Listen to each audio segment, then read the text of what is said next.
Olá a todos. Com alguns apoios e para não me perder nas palavras, escrevi uma espécie de carta aberta a todos nós acerca do luto. Isto porque, especialmente nesta fase, toca-nos a todos. Estamos rodeados cada vez mais de pessoas que choram a perda de alguém. Aproveito para prestar o meu tributo especial aos que estão a partir para a eternidade, para se encontrarem com o Altíssimo, o Soberano Senhor.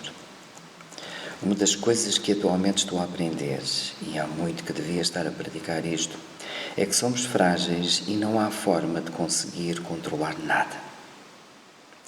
Todos sabemos que somos como vasos de barro, fáceis de quebrar. Mas também não nos iludamos que nós, os cristãos, não somos em nada diferentes dos demais no que toca a este tipo de fragilidade. A diferença está na esperança única e graciosa ao alcance de cada um de nós. Nos 4 cantos do planeta, os noticiários relatam de hora a hora, apontando os horrores de vidas ceifadas, deixando um rastro de dor nos corações mais próximos, da família, dos amigos. Um sentimento de terrores mortais, usando as palavras do rei Davi na Bíblia. Um sentimento de dor que paira impiedosamente sobre todos os povos da terra. Mais dia, menos dia, todos nós passamos pela experiência do luto de uma forma ou de outra.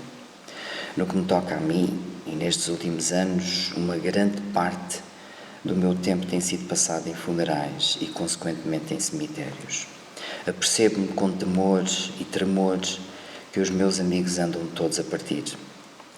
Isto leva-nos a uma enorme necessidade de aprender a lidar bem com o luto, com a dor, com o peso das aflições e sofrimento, inevitavelmente à maneira de Deus. Sabemos intimamente como gerar forças para suportar os momentos difíceis que nos assolam cá dentro? Ou como é que podemos expressar palavras sábias, afeição, o consolo, a solidariedade, numa tentativa de aliviar as mágoas da crise? A Bíblia revela que não devemos fugir nem evitar conversar sobre o tema. Por mais difícil que isso possa ser, Deus tem todos os recursos para nos equipar no processo da cura e da recuperação. Há também pessoas especiais à nossa volta que podem ajudar os que estão a cruzar momentos de amargura e muitas vezes hesitam em conversar com alguém sobre o que sentem. A Bíblia providencia orientações simples, mas eficazes, que nos podem ajudar a encontrar a verdadeira esperança e a consequente cura da alma.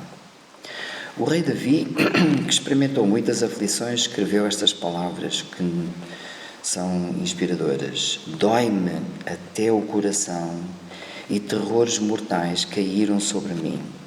Tenho medo e pavor. Ouve a minha oração, ó Deus, não te escondas da minha súplica. Atende-me e ouve-me. Orarei, suplicando a Deus em voz alta, e Deus me responderá. Davi também recomendou no livro de Salmos para lançarmos os nossos cuidados sobre o Senhor, que fez os céus e a terra, e Ele nos dará força. Ele também revela algo especial no Salmo 23. O Senhor é o meu pastor, por isso nada me faltará. Faz-me descansar em verdes pastagens. Guia-me calmamente até ribeiros tranquilos. Dá novas forças à minha alma. Conduz-me pelos caminhos da justiça, para que eu honre o seu nome. Mesmo quando andar pelo escuro desfiladeiro da morte, não temerei, porque tu estarás comigo. A tua vara e o teu cajado me amparam. Garantidamente não estamos sós. Se forem como eu, estamos todos a viver solidariamente o luto, com um sentimento de pesar por todos os que têm vindo a perder os seus entes queridos, que já não estão entre nós, e oxalá tenham partido para a glória do Pai. Mas também a julgar pelas histórias incríveis que se vão contando, com o nosso coração cheio de gratidão a Deus e muito privilegiados pelas vidas extraordinárias, pelas memórias heroicas, pelas lições inspiradoras. Alguém dizia que o luto é o preço por amar alguém. Muito provavelmente alguns de nós já sentimos essa dor, eu incluído. Então, tal ficar ao lado uns dos outros, respeitosamente e na esperança daquele a quem muito amamos e servimos. Isto enquanto choramos juntos. Aprendi que esta tristeza pode levar-nos a lugares de uma total dependência e necessidade de ouvir a voz de Deus, a falar aos nossos corações e mentes. Essa é bem a melhor parte. Na Bíblia há uma extraordinária fé e confiança, uma enorme força à nossa inteira disposição. Deus é perseverante na sua obra curadora, com estas palavras de enorme inspiração. Os que confiam no Senhor renovarão as suas forças, subirão com asas como águias, correrão e não se cansarão, andarão sem desfalecerem. Foi o profeta Isaías que disse estas palavras. O sofrimento é uma realidade universal. Nem sempre a vida aqui na Terra é justa. Até mesmo quem cumpre as regras fica ferido. A questão não é saber se merecemos ou não, mas antes onde encontrar forças para enfrentar situações atrozes. A sabedoria bíblica tem sempre respostas. O profeta Jeremias, ao observar os seus entes queridos em aflição, dizia: tenho chorado, até me secarem as lágrimas. O meu coração está quebrantado. Tenho o espírito profundamente deprimido. Vendo o que aconteceu, deixem as lágrimas escorrerem como um ribeiro, disse o profeta Jeremias. Em momentos inesperados, choramos. Chorar é muito melhor do que atirar uma pedra à única janela que ainda não está partida. Embora chorar seja muitas vezes considerada uma fraqueza, acredita-se que as pessoas resistentes são aquelas que choram, sendo esta a explicação em parte da sua força. Aprendamos a abraçar estes momentos de luto e aflição que nos chegam sem qualquer medo e abertos a experimentar a verdadeira cicatrização espiritual que apenas vem da pessoa do Senhor Jesus Cristo. Na nossa busca por ajuda, descobrimos uma qualidade excelente no abundante amor e graça de Deus. Isto transforma o nosso olhar para o verdadeiro significado da vida. Todo o ser humano tem algo em comum, não importa as nossas crenças, a que igreja pertencemos, ou até talvez não acreditando em nada, assim como também quais os nossos valores, padrões, ou para onde estamos a ir. O importante é termos a convicção na grande necessidade de olhar para aquele relacionamento especial e autêntico que só é possível encontrar em Jesus Cristo. Ele ama-nos mesmo muito, de uma forma inigualável. Que tal aceitarmos a maior dádiva de todos os tempos? Cabe a cada um de nós desenvolver alicerces sólidos e de grande confiança nele, caminhar próximo e buscar alívio e restauração nas promessas e na fidelidade do Criador da vida.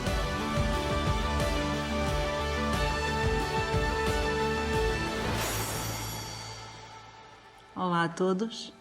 Em primeiro lugar, eu gostaria de vos agradecer, embora saiba que o meu marido já o tenha feito, todas as vossas mensagens de carinho, as palavras de ânimo e conforto e os beijos e abraços virtuais que nos enviaram neste tempo duplamente difícil para nós.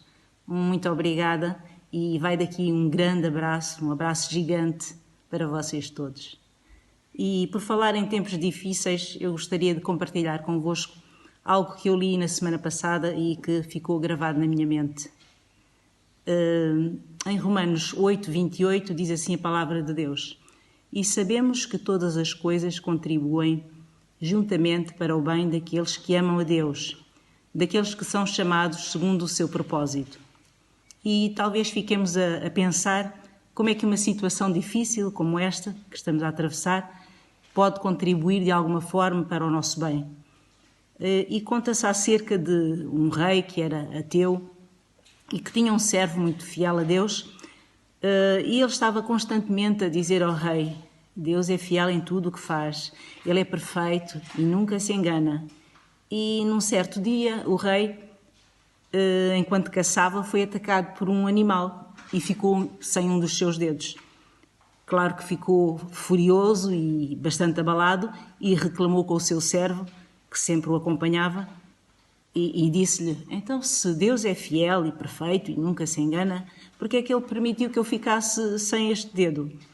E o servo respondeu: devemos estar gratos, porque podíamos estar mortos. Deus é fiel, perfeito e nunca se engana. E o rei ainda ficou mais furioso com esta resposta do seu servo e colocou-o na prisão. Passado algum tempo, o rei empreendeu uma viagem e foi apanhado pelos índios selvagens que ofereciam sacrifícios humanos ao seu Deus. E quando estavam a preparar o rei para o tal sacrifício, constataram precisamente que ele não tinha um dos dedos e então soltaram-no, pois para eles não seria uma oferta digna, uma oferta perfeita e agradável ao seu Deus. E esta situação fez com que o rei ficasse a pensar, não é? Se eu realmente não tivesse ficado sem o dedo, neste momento seria um homem morto. E foi como se a sua visão se tivesse alargado e tivesse havido um clique na sua mente. E ele apressou-se a ir buscar o seu servo à prisão e contou-lhe tudo aquilo que se tinha passado com ele e em seguida disse-lhe: pois agora eu sei que tu tinhas razão, Deus é realmente fiel, perfeito e nunca se engana. Há apenas uma questão que eu ainda não consigo entender muito bem. Porque é que Deus, sendo perfeito, permitiu que tu, que és um servo fiel, fosses parar à prisão? E o servo respondeu convicto: é que, rei, lembre-se de uma coisa, eu tenho os dedos todos e caso não estivesse na prisão, tinha ido consigo e aí seria eu o sacrifício perfeito e o sacrifício escolhido.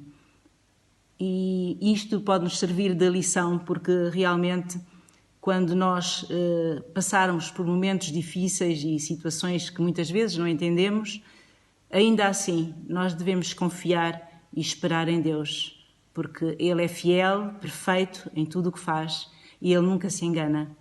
E há um propósito maior em tudo o que Deus permite que venha à nossa vida. E esse propósito é que nós nos possamos assemelhar cada vez mais à imagem de seu Filho, Jesus. E o meu desejo é que tu não desistas de confiar e esperar neste Deus. Ele nunca chega tarde e Ele nunca se engana.